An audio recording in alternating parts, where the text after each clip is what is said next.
নমস্কাৰ বন্ধু বান্ধৱীসকল আপোনালোকক স্বাগতম জনাইছোঁ আমাৰ এডুস্পাৰ্ক ইউটিউব চেনেললৈ। বন্ধু বান্ধৱীসকল আমি আজি ADRE 3.2 এডভাৰটাইজৰ বিষয়ে কিছু কথা পাতিম। বন্ধু বান্ধৱীসকল ADRE 3.2 এডভাৰটাইজ নৱেম্বৰ ডিচেম্বৰ মাহতে ওলোৱা কথা আছিল, কিন্তু যিহেতু আপোনাৰ এপইণ্টমেণ্ট ADRE 2.2 এপইণ্টমেণ্ট এতিয়ালৈকে দিয়া শেষ হোৱা নাই, সেইটো জানুৱাৰী মাহত শেষ হৈ যাব। 10 তাৰিখে এপইণ্টমেণ্ট দিব 3rd গ্ৰেডৰ আৰু 4th গ্ৰেডৰ দিব 9 তাৰিখে।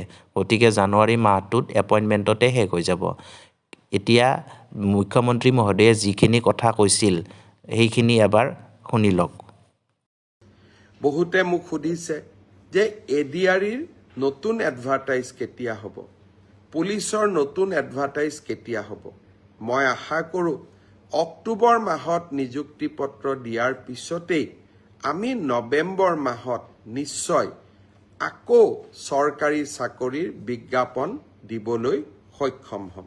গতিকে এনেকৈ কৈছিল মুখ্যমন্ত্ৰী মহোদয়ে, কিন্তু এতিয়ালৈকে যিহেতু দিয়া নাই কাৰণ এপইণ্টমেণ্টৰ কামখিনি শেষ হোৱা নাই।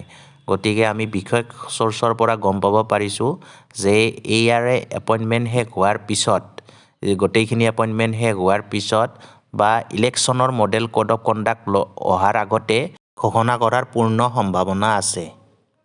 গতিকে বিজ্ঞাপন অহাত পলম হ'লেও আপোনালোকৰ প্ৰস্তুতি বন্ধ নকৰিব, কাৰণ যিকোনো মুহূৰ্ততে বিজ্ঞাপন আহিব পাৰে আৰু নিৰ্বাচনৰ আগতে ইয়াৰ বিজ্ঞাপন অহাৰ পূৰ্ণ সম্ভাৱনা আছে। বন্ধু বান্ধৱীসকল আপোনালোকৰ মতামত কমেণ্টত জনাব।